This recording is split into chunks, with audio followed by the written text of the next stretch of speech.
મારું નામ આપનો વિશ્વાસુ પ્રજાપતિ મહેશ। આ એસપી સદસેવા ફાઉન્ડેશનની શરૂઆત થઈ 3 વર્ષ થયા। બાકી મારી જલ સેવાની શરૂઆત રહી ને છેલ્લે 8 વર્ષથી છે અને દિવસે દિવસે ભગવાનની કૃપાથી એ વધવટમાં છે।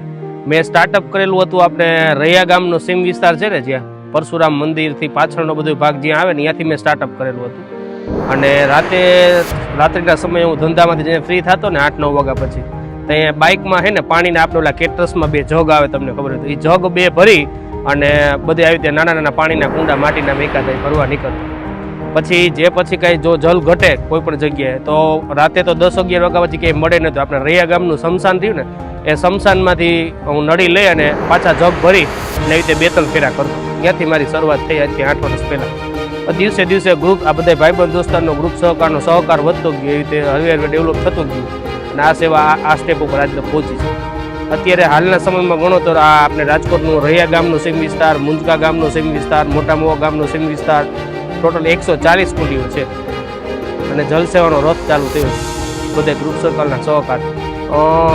કુદરતી હું જે નીકળતો ને આ બધી સીમ વિસ્તારમાં હું ઓલરેડી પહેલાં મારે જે કામકાજ માટે હું નીકળતો તે હું જોતો। ઓલરેડી ઉનાળામાં જાઉં તો પક્ષીઓ તડફડતા હોય જલને પાણી માટે, ક્યાંય વ્યવસ્થાઓ કાંઈ હતી નહીં, કોઈ પણ જાતના અહીંયા ટ્રસ્ટ એક્ટિવ નથી। અત્યારે તો 3 ભગવાનની કૃપાથી 3 બીજા ટ્રસ્ટ એમાં એક્ટિવ થઈ ગયા છે જલ સેવામાં, કારણ કે મારી જેમ બીજાને પણ જોયાથી થતું હોય કે હકીકત અહીંયા પક્ષીઓને જરૂર છે, કારણ કે આ હાવ અવાવરું વિસ્તાર છે, તમે જોવો ને કે અહીંયા હાવ અવાવરું વિસ્તાર છે। હવે તો થોડું ક્યાંક ડેવલપ થવા માંડ્યું, નકર અહીંયા કાંઈ હતું જ નહીં એમ। અને પછી આ 2 વર્ષ પહેલાં સદભાવના વૃક્ષો આવ્યા અને દિવસે દિવસે હવે આ બધું થોડુંક ડેવલપ થવા માંડ્યું અને દિવસે દિવસે પક્ષીઓનો પણ અહીંયા એટલો કલરવ, સવારમાં તમે 5-6 વાગે આવો ને તો અહીંયા કલરવ એટલો ખીલી કે સિટી આખામાં જેટલા પક્ષી નથી ને એટલા આ વિસ્તારમાં પક્ષીઓ છે। એનું કારણ કે અમારા બધાના સહયોગથી પક્ષીઓને ખાવાનું ચણ આપી છીએ, જલ આપી છીએ, તો એ લોકોને એક રહેણાંક આ વિસ્તારમાં અત્યારે બનાવવા માંડ્યા અને શાંતિથી રહી શકે છે।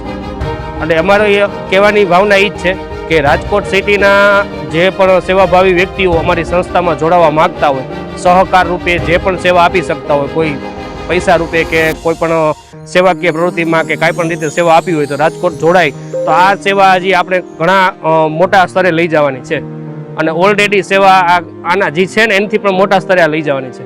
અબોલ જીવની સેવા હજી ગાયું અને કૂતરા માટેની બહુ મોટી મહત્વની સેવા સિટી માટે પડી છે। હાલમાં તમે જોવો તો આપણે સિટીમાં અત્યારે ક્રાઇમ ને આ બધું વધ્યું છે। આનું કારણ શું છે?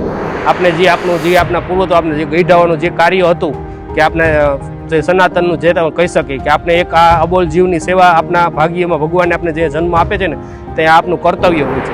એ બધું ભૂલવા માંડ્યા। સવારમાં ગાયની રોટલી, કૂતરાની રોટલી, આ બધી વસ્તુ અત્યારે કર્તવ્ય બધા ભૂલવા માંડ્યા, કારણ કે શેરીમાં ગાયું નથી, કોર્પોરેશને ઉપાડ લીધી, બરાબર। હવે કૂતરા માથે અત્યારે સરકાર ટૂંકમાં પ્રેશર કરી રહી છે, તો એ ઉપડવા માંડ્યા। તો આપનું જે પૂર્વજોએ ભગવાને જે જન્મ આપે છે ને પૃથ્વી ઉપર, ત્યાં આ વસ્તુ આપણે આપણા કાર્ય સાથે આ 2 વસ્તુ ઉપર જોડીને રાખે છે કે તમે તમારું ભરણ પોષણ કરો, આ 2 વ્યક્તિનું તમારે ખાસ કાયમી ડેલી ભરણ પોષણ કરવાનું। એ હાલમાં આ થતું નથી। એના હિસાબે સિટીમાં અત્યારે આ ક્રાઇમ ને આ બધું તેમ જોવો ને, આવારા તત્વોના જે માનસિકતા માણસની રહી ને એ આના હિસાબે ચેન્જ થાય છે।